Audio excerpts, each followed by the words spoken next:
Welcome to enemyzero Gaming's yearly recap. Instead of just making a video with my, game of the year like everyone else does, instead what I did this year was I kept a log of all the games that I fully played through this year as the year went on. And I want to recap all the games that I played this year in sort of one video, highlighting the games that maybe I didn't do an individual video on or anything.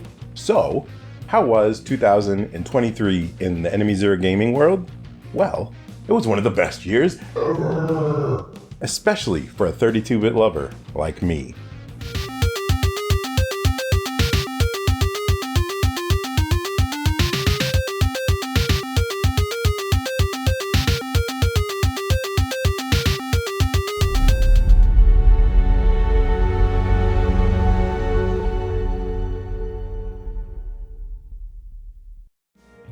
So like I said before, my inspiration for this video was sort of the style of My Life in Gaming actually does this every year where they recap sort of their gaming year, and I think that's definitely more personal and I feel it fits better with what I want to do in my channel, my goals on my channel, than to just, tell you, hey, these are my 10 favorite games of the year or something like that.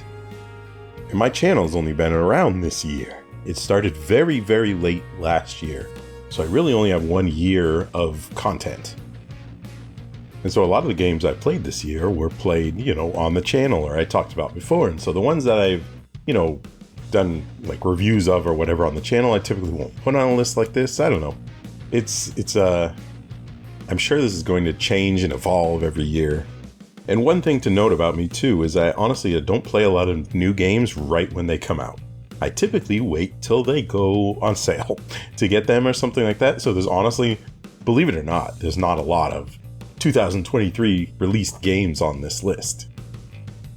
But 2023 was one of the best gaming years of all time. We definitely live in the golden age of gaming, I think. The 32-bit era is my favorite era of all time. But a lot of the 32-bit games are getting remade now. And we have the modern stuff. And we have, indies and retro games and all the other stuff we have nowadays. I really think this is the best era of gaming in the universe. And 2024 might even get to the point where it's too much. I honestly think there's too many games that get released nowadays. I don't know, is 2024 going to be the breaking point where there's a contraction a little bit? Because we get so many games nowadays. They're so expensive nowadays. It's definitely hard to keep up. But there we go. That's a little explanation of, how my year went. How did your year go? Let me know down below. What are the, highs and lows that you had this gaming year? And the first game I actually played this year, or one of the first games, actually fits into that high-low point thing. Meaning, at the end of last year, I had a very low point in my life personally. And it took me a while to recover for that. And a game that I played with my kids this year actually, helped me a little bit. And some people say that games aren't good for you, but that's BS, complete BS. Games can do amazing things because they're so interactive and immersive. Wow! They can help you work through feelings and emotions. That's where the first game I played this year really shined. It was It Takes Two, and I played it thanks to Game Pass. So you'll hear me talk about Game Pass quite a lot in this video. The Game Pass was probably my number one thing this year. Game Pass was so good just to try a game out. It's almost like free demos for games that are on there. Because still, I'm a physical collector. I only buy games if they're physical editions. But it's definitely a pretty cool thing to have Game Pass around where you can just, try games out and stuff. So me and my kids actually played It Takes Two this year. I played, some levels with my son and some levels teamed up with my daughter. And it was a super special experience. It was super fun. It was so creative. The gameplay mechanics were amazing. And, the storyline was amazing. Like I said, there's some parallels in the storyline to, the issues I had in my personal life at the beginning of the year. It actually really emotionally touched me, a lot of the scenes, and playing it and experience it with my kids, that always makes a game even more special than it is. So I don't have enough praise for It Takes Two at all. It was an amazing game for sure. And then one of the next games I played came out early in the year, and it's Metroid Prime Remastered for the Switch. by Nintendo and Retro Studios. And Metroid Prime was obviously one of my favorite GameCube games back in the day. It was cutting edge, it was amazing. I actually never finished Part 2 or Part 3. So when they announced Metroid Prime Remastered, like I was all in. So I definitely got it when it came out. So it was a cheaper priced game, which made it, that much more accessible to me. And I love the originals. And the remastered version is just absolutely amazing. It really, really, really brings the classic into the modern world for new audiences to experience. Obviously, I was an original audience for it. I played it when it first came out. I loved it back in the day. I beat it back in the day.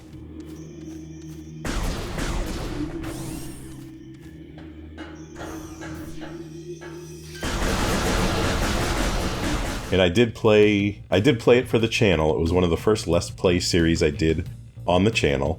I've only done a few. I've tried to do a few Sega Saturn stuff at the beginning, and then a few modern stuff too. Not many people watch the modern Let's Plays, so I'm not going to do, full Let's Plays of AAA modern games anymore, probably.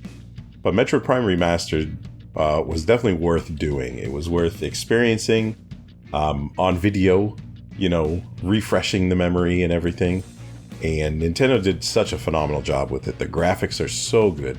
The control is better. The music is amazing. And the atmosphere is where the game absolutely excels. I would recommend it to anybody in the world. It's such a good game.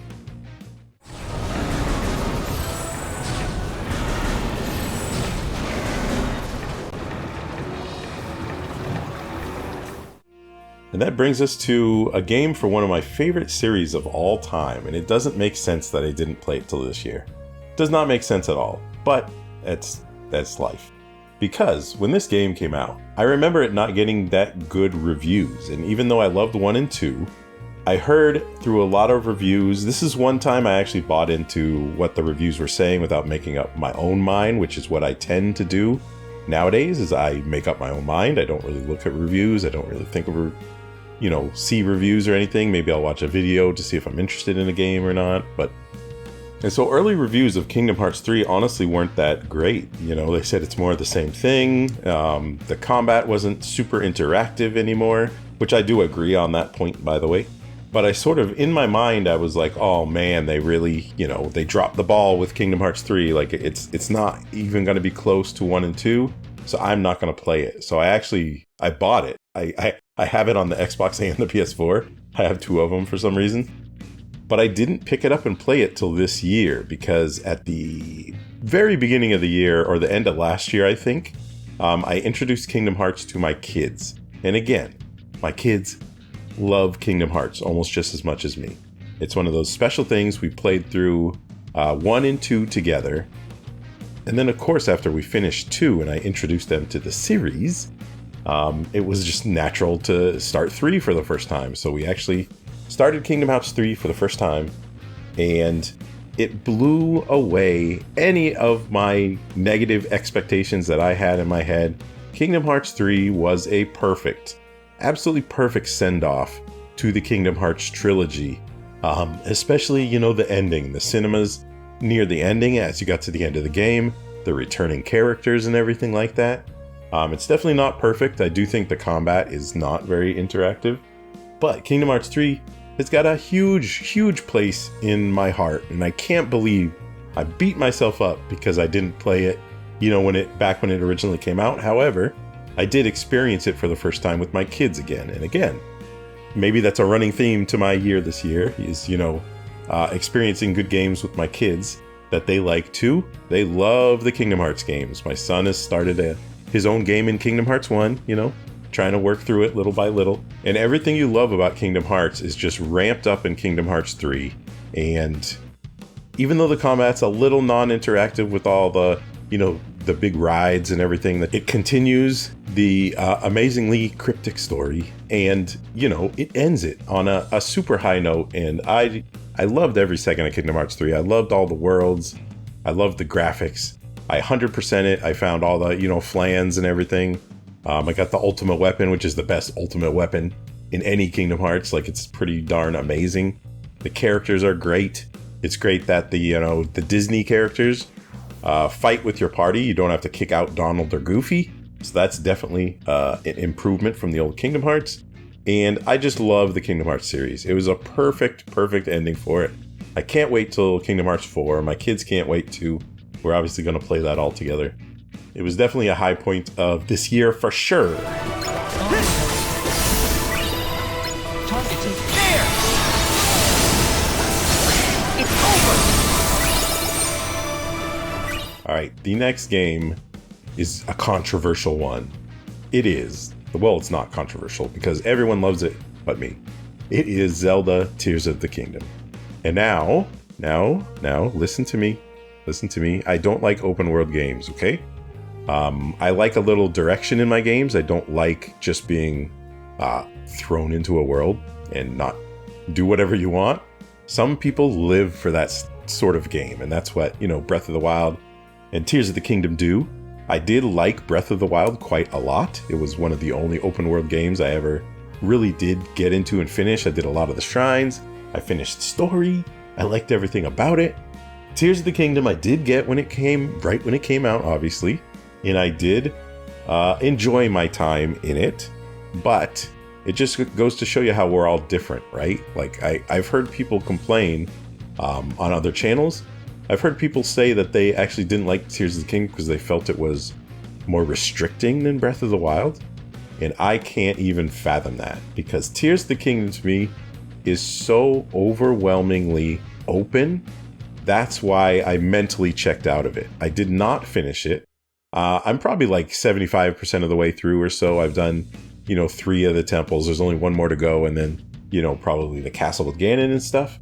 But it's just so overwhelming, the world, because now instead of just the ground world, you have the air world too, which is almost just as big as the ground world.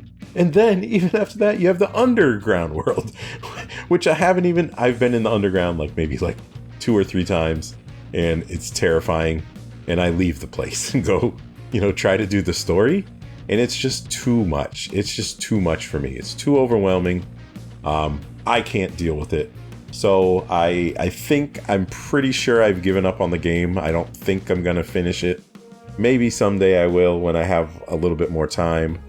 But, it's definitely a masterpiece. Yes, it's a masterpiece. It can be an amazing 10 out of 10 game, but it might not be a game for you, right? We're all different. And I think they went too far into the openness, too far into the abyss, as it will, for me personally. So it's too overwhelming for me, and I gave up. So that's my Tears of the Kingdom story. I'm the opposite of Mr. Happy Console Gamer.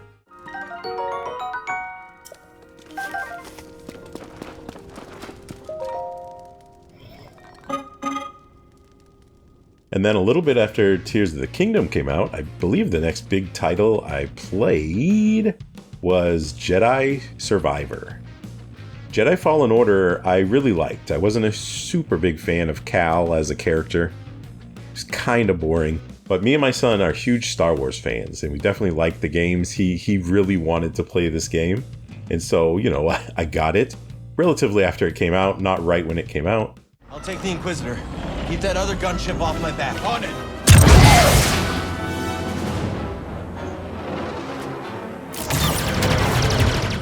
And I played through the game, I beat the game, it was pretty good. They added a lot of more sort of openness to it again.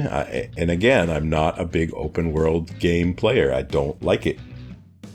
But it did do it in a relatively good way, meaning it does what a lot of games do nowadays. It's not completely open world. It's like semi-open world. There's big open world areas that you can traverse to, but it's not just like a big continuous living world. And so I can do those. Like Tomb Raider, the Tomb Raider remakes were like that too, even though it's a single player narrative game. And I can do those. I dig those. But Jedi Survivor, I don't think overall is... I think I liked Fallen Order a little bit better. The story was a little predictable in Jedi Survivor. The action wasn't that much better than Fallen Order. It was honestly worse in some levels. There's definitely some levels that drag in Survivor a little bit. So it definitely wasn't my favorite, but it was definitely worth playing. It's always fun to grab your lightsaber and be a Jedi.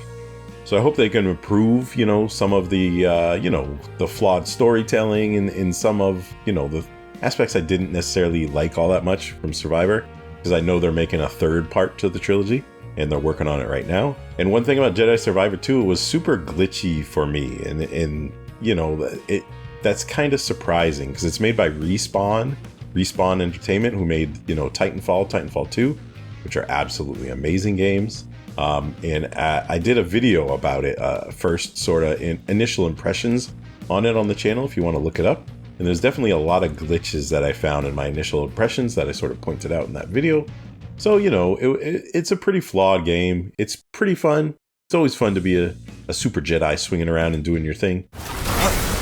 Expressive reflexes. Sorry, you play with me, the game is rigged from the start. And one of the big titles that I loved last year, that me and my kids loved, was actually TMNT Shredder's Revenge, which was absolutely amazing. Absolutely amazing. It was probably my game of the year last year. It was so good, so good. And this year they released some DLC for it. Dimension Shell Shock DLC. And so we got that DLC. I did, shoot some videos with this too, actually playing with my kids. And man, we had a lot of fun with that. Sort of, leveling up the characters, getting the crystals, unlocking different palettes for characters.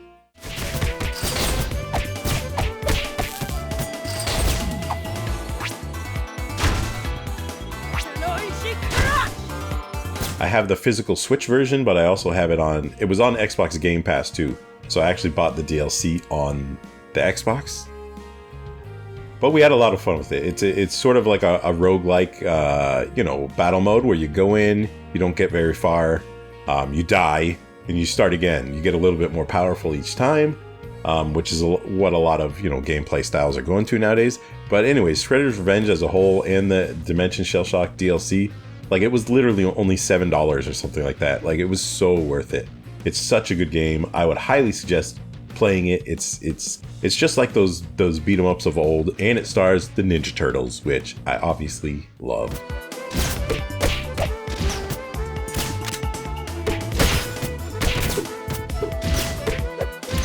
Alright, and the next big game I played this year, which I definitely have thoughts on, is the Final Fantasy VII Remake. Final Fantasy VII, the original on the PlayStation, is my favorite RPG of all time. When it came out, I was in high school, and it literally changed my life. It helped me decide what types of games that I liked, and it shaped the rest of, my 32-bit era. I was a big RPG fan. During the 32-bit era, that's when I sort of, switched to really loving, like, narrative RPG games and everything, and Final Fantasy VII was the catalyst for that. And so, having said that, I'm very, very much a purist of the original Final Fantasy VII. I was very skeptical about a remake because, in my opinion, modern Squaresoft is not anywhere near the quality of classic Squaresoft in the 16-bit, 32-bit eras. Now what do we do?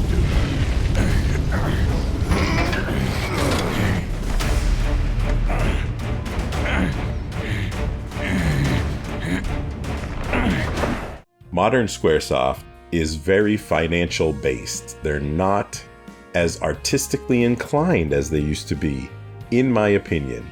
A lot of the games are style over substance. They got great graphical assets, a great graphical pipeline at Squaresoft, but a lot of the games have very, very baffling choices gameplay-wise and, narrative story-wise compared to what they've done in the past.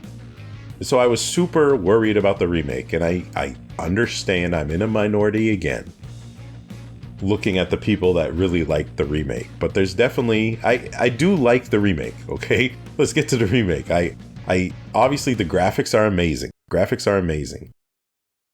The storyline stays true to the original for the most part. Some changes in it are not good, though, in my opinion. Some of the new characters are just absolutely terrible. Like that guy on the motorcycle, that was the dumbest part, like, of any game of all time. I don't know why they added him in. It was ridiculous. The battle system, obviously, they changed to the action combat, and it was, you know, it was manageable. I know that's Squaresoft's thing nowadays. Everything needs no more turn-based combat, all action combat. The problem that I have with it is the enemies take so long to kill that most of the time you're literally just standing there holding the X button, or the square button down. And people can say all they want. Oh, there's definitely technique in there and you can do different attacks and stuff like that. But the enemies, you know, they keep the enemy's health so high to artificially increase the length of the game. It's just so boring, some of the battles. It's like, for, you know, 10 minutes, you're sitting there hitting the same 3 things over and over again until the enemy dies, and it's just not... If they found a way to speed that up, maybe I would have liked it more, but it is what it is. This is what Squaresoft is pushing. That's what they're doing for, you know, Final Fantasy 16 and all the Final Fantasies coming out. They're all action combat just like this. A lot of the side quests in the game, I really didn't think they needed to be in there. Again, they were just there as busy work to artificially increase the length of the game. I really don't like how your progress is not going to go to the next part of the game. And, you know, people are defending Squaresoft saying, you know, oh, that's great idea. That's brilliant. No, the Final Fantasy Remake, in my opinion, should have been one contained game instead of 3 different parts like they're doing. That was my biggest complaint in it. And I know this is a lot of complaints. My channel is not about complaining about games. It's about being positive and everything. But I'm just sharing my true feelings about the Final Fantasy VII Remake because I feel like I'm in a super minority. Everyone else seems to love it.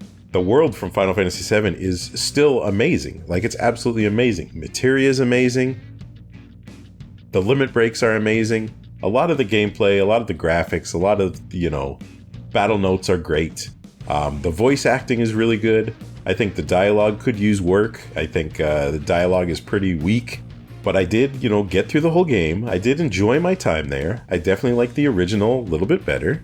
And, you know, you can't fault Squaresoft for doing what they're doing.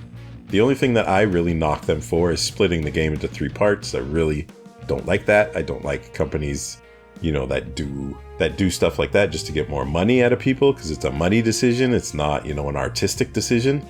And so I'll always stand by the people for that. Good. Easy does it.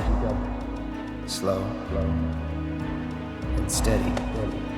And the next RPG on my list that came out that I tried is the opposite of Final Fantasy VII Remake. It was one with extreme heart and soul and care by the developers. The developers, Sabotage, made this, you know, homage to 16-bit era RPGs called Sea of Stars this year. And it is, honestly, my game of the year. If I had to pick a single game, I think Sea of Stars gets it.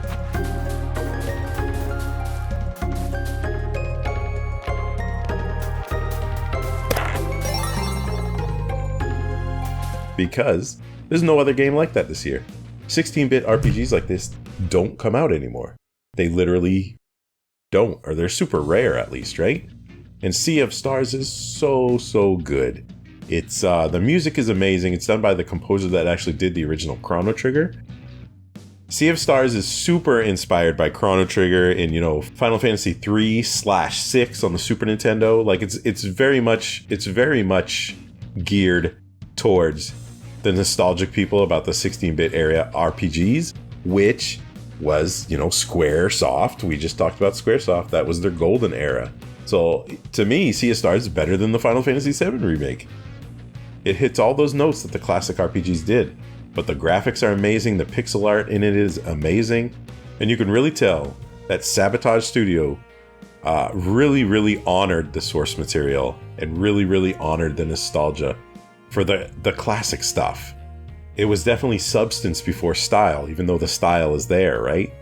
It had a pretty unique story, some great characters that'll really stay with you after you finish playing. And again, I played this thanks to Game Pass because, again, I don't buy games unless they're physical editions. And believe it or not, there still is there's a physical edition of Sea of Stars, I think, overseas, maybe in Europe at this point, but there's not one here in the US yet. Or Canada. So I'm going to buy it when it comes out on physical media for sure, but I have been playing it on Game Pass again. Game Pass, like, what a deal. The deal of 2023.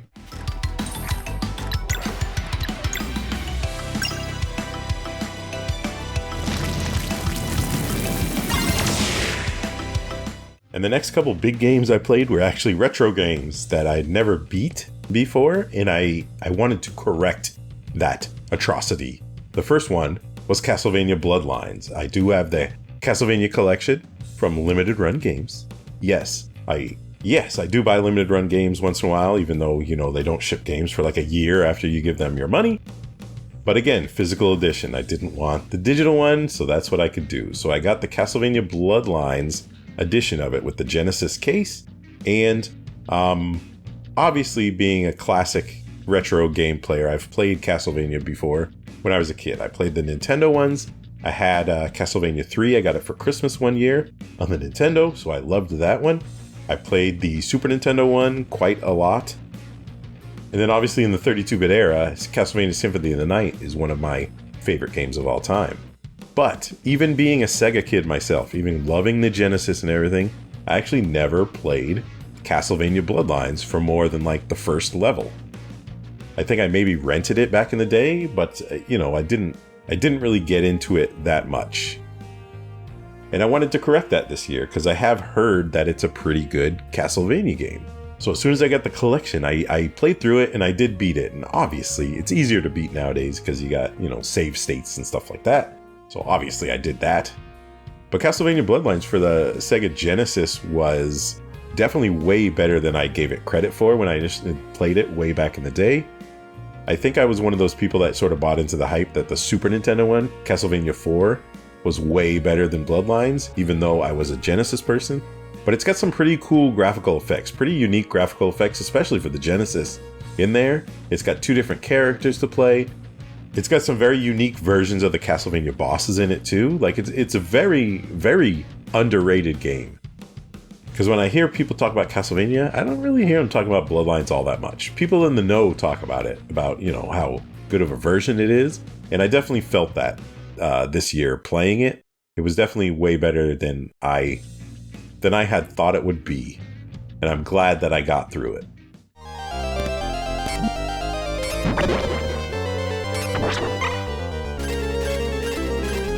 The next one is a game that I probably got last year or so, but it's a travesty that I never finished this game on the PlayStation. I originally played this on the PlayStation 1. It's one of my favorite RPGs of all time, best battle system of all time, and that's Grandia 1.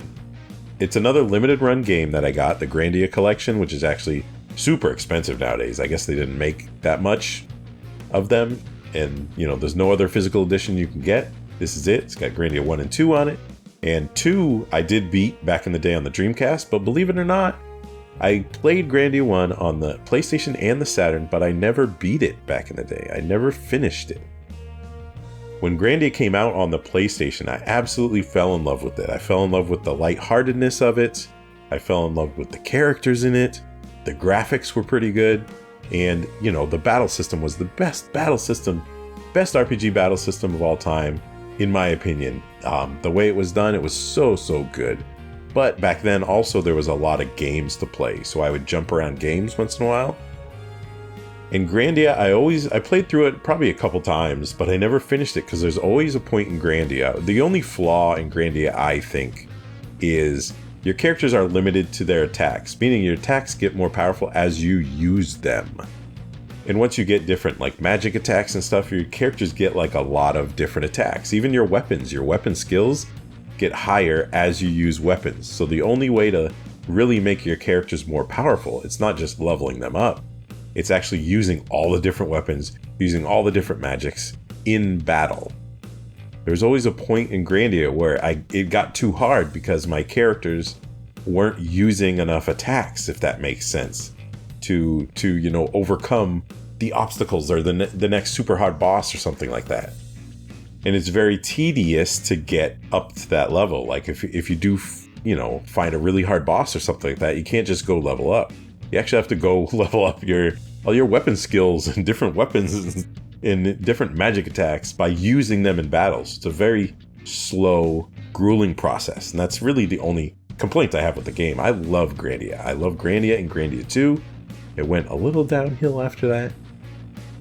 But it was such a great game, and I really wanted to correct that this year. So I'm very far in it. I have not beat it yet, but I'm super far in the game at this point. I'm definitely going to finish it before the end of the year. And I'll leave Grandia 2 for next year. Face slash! Oh, flame burn 'em! That brings us to one of the biggest games of the year, especially for me and my son. My son's a really big Spider-Man fan, and we actually played through all of the first Spider-Man game on the PS4 together. He loved it. He played a little bit of it too. He can, swing on webs and do some cool moves in it. But obviously, I got Spider-Man 2 this year. And Spider-Man 2 was a little bit of a weird title for me because, it got such great reviews. It's a lot of people's game of the year. I know it didn't win anything at the Game Awards or anything, but it was one of those things where I was a little apprehensive about it because I played Spider-Man 1 and I played a little bit of Miles Morales. I didn't play it all the way through or anything because it seemed very much like the same as Spider-Man. It seemed like it could have been DLC or something like that. It seemed like they were just reusing a lot of assets and stuff like that. So I didn't play through the whole thing. And I was worried in the back of my mind this would be the same thing again. Like, oh, they're remaking the same game for the third time. So I actually did not have high hopes for this game. I did not get overly hyped about it or anything. I knew the people that love Spider-Man would love it. So, it didn't matter how good it was going to be. But after playing the game and getting into it, it did start out a little samey, it did start out a little slow.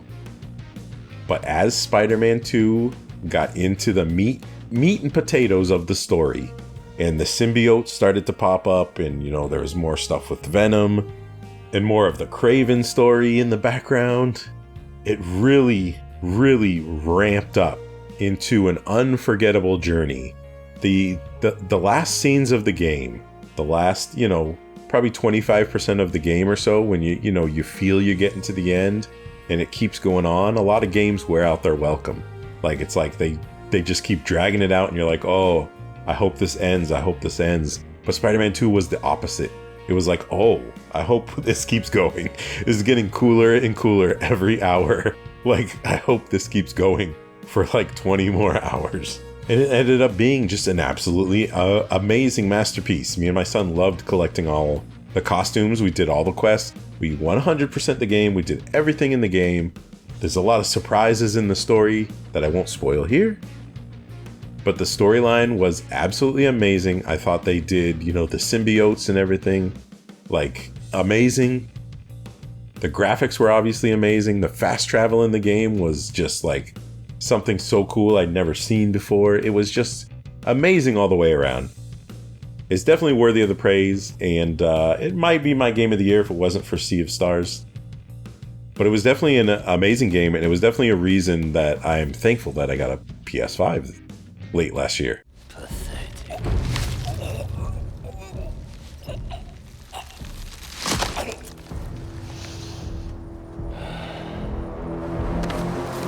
And then I played a little indie game shortly after that, and some of my favorite games are sort of, it doesn't need to be a big grand story or game or anything like that, and I really like Limbo, especially Inside. Inside was such a cool game if you played it in the past, and the game designer Jeff Carlson made a new game this year. He was the lead designer of Inside and Limbo.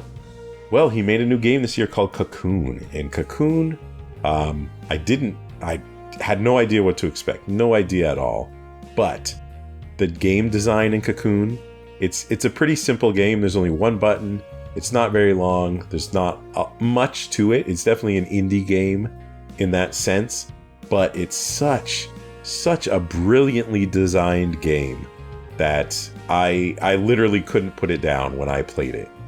It starts out in one of those, sort of beginnings where it doesn't tell you anything about the world, nothing at all. This is completely foreign, weird world, and you go through to try to solve puzzles, and there's these orbs, and each orb actually is a self-contained world inside the orb. So you can jump into orbs and jump out of orbs. But then as you go through the game, you get more orbs. And what you do in some orbs, you can take to other orbs to change things and get a little further. So it's all sort of interconnected. And just the brilliance of the game design, the level design and everything is so good. And obviously there's no physical edition of this, so how did I play it? You tell me. Game Pass, yay! Let's say it together, everybody. Game Pass, yay! So have I sold you on Game Pass yet? I don't know. But Cocoon was an absolutely amazing indie game, and it's got brilliant design, a haunting atmosphere. It's very artistic. It hits all the notches that I look for in a game, a casual game.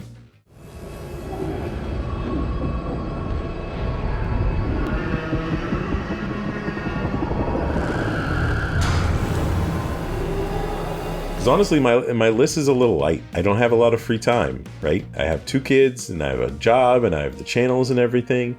And so honestly, there's not a lot of games on this list, big games that I played this year. And the last sort of games I'm going to mention are games that I played throughout the entire year, because again, this was the first year I had my channel. My channel struggled at the beginning because I was trying to find my identity a little bit. The only thing I knew is I loved Sega Saturn games in the 32-bit era. So, a lot of the games I played in between the big releases were just various Saturn games. So a shout out to the Sega Saturn and all the games. I played so many various games this year, especially some of the first games I played were the Panzer Dragoon series. So Panzer Dragoon 1, 2, Saga, Orta got played too. And just so many Saturn games. Revisiting the Saturn. I got the Sadiator this year, so I can literally completely relive my childhood. So a super shout out to every Sega Saturn game in existence and PlayStation game. I actually did a few PlayStation videos this year, so I did play through some various PlayStation games like, Resident Evil 1, 2. I played Parasite Eve for a little bit. But I played those in small chunks. Most of the games on my list this year are games that I completely played. That was sort of the criteria of this list. And that's what I did in my free time. So that was my 2023. So what are my goals for 2024? I did set myself some gameplay goals. So I do have a few goals for this next year. Some games that I have that actually came out this year that I didn't get to really dig into. Like, I've played them a little bit. Like, the first one on my list is Final Fantasy 16. So I'm going to do that first next year. And like I said, I have played it a little bit. I've put, 5-6 hours into it. And that's why I didn't make my list, because I didn't really play it. So next year, definitely going to do Final Fantasy 16 at the beginning of the year. I have Tales of Arise.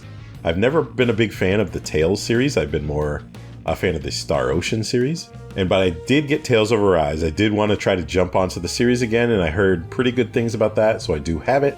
I am going to jump into that at some point.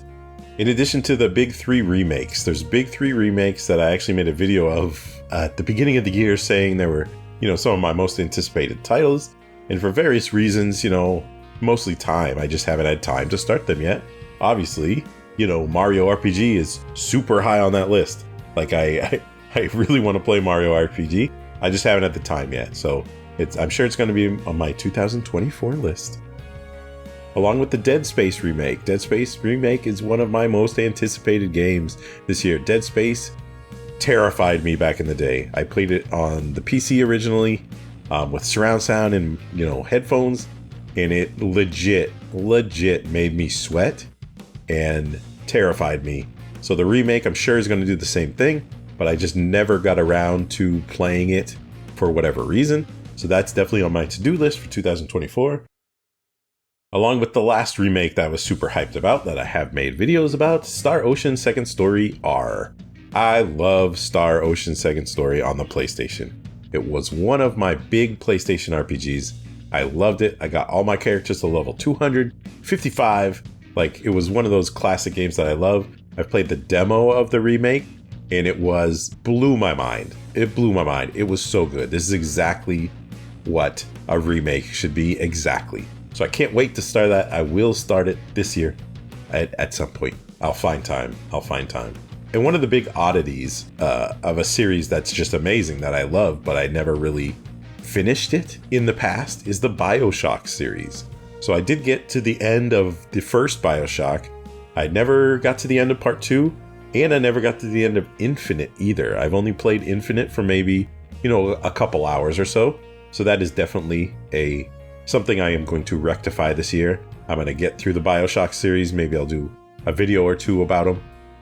Because I definitely remember I love the series. They're super atmospheric and, amazing. I've heard Infinite is amazing. Everything's amazing about all of them. And I definitely want to rectify that wrong from my past. And the last most anticipated game that came out this year that I haven't played yet is Alan Wake 2. And this is probably my number one most wanted game, because I love Remedy games. I loved Control. Control was so amazing, so artistic. And the reason I haven't played Alan Wake 2, I'll be quite clear, is because they didn't release a physical version. I will not pay $70, $80 for a digital-only game that I don't own. Even if it's a game like Alan Wake 2 that I absolutely adore and know I love, and I want to play it so bad. So I'm just waiting for a physical edition. So hopefully next year, 2024, they'll turn their brains on and do a physical edition of the game. Limited run, anybody do it. Somebody do it. I really want it. And last but not least, I want to give a special thanks to fellow Vancouverites, Happy Console Gamer and Victor Lucas, who inspired me to actually do my channel. I've actually met the Happy Console Gamer before, and, we talked about games and life and everything like that. And, he was definitely one of the inspirations for the channel. And his big advice to me was, keep telling personal stories. And, the only thing, and that's would be my advice to other YouTube creators too, is the only thing that you have that no other channel has is you. So lean into you, right? Like, I put up videos of stuff that I like. If I find an audience for that, if other people like that, then that's what I'm about.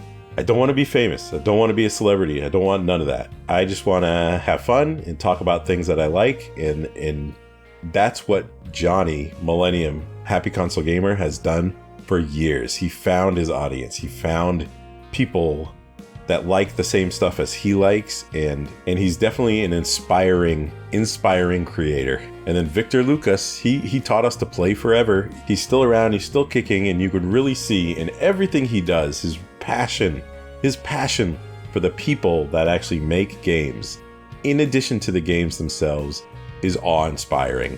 And it's definitely someone to look up to.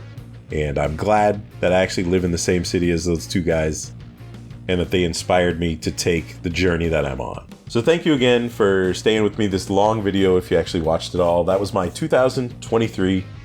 2024, who knows what it holds, but I know it's gonna hold a billion games that I don't play. But I'm gonna play what I can, okay? So guys, gals, non-binary pals, I hope you had a great year this year. Happy New Year's. And I don't know, I'll see you as the year goes. Peace out.